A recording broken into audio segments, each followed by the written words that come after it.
Hi, I'm Holger Lindner from TÜV Süd, and at MTC3 I will sit on a panel to talk about the benefits of collaboration. At TÜV Süd our product is trust, and we build our trust based on our independence on the one hand, but also our deep understanding about different industry verticals like medical devices, transportation, aerospace and industry, and different technologies like additive manufacturing.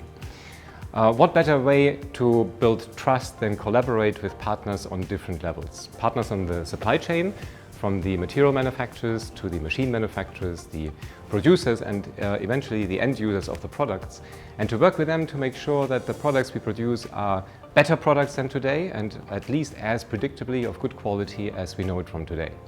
But we also collaborate with people and organizations in different geographies. We're very happy to work with the emerging additive manufacturing cluster in Munich and with the additive manufacturing cluster in Singapore, with the Economic Development Board and organizations like NAMIC.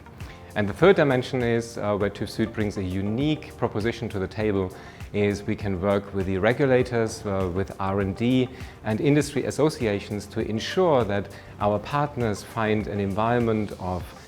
standards which are good enough for the new technology, so that existing standards evolve and that new standards are being developed to really be able and harness the benefits and the opportunities that additive manufactured products provide to everybody in the ecosystem. I'm very happy to speak on the panel at MTC and to engage all the participants on collaboration and standardization and other matters of interest, and to establish ourselves as a valuable partner in the further scaling up and internationalization of additive manufacturing.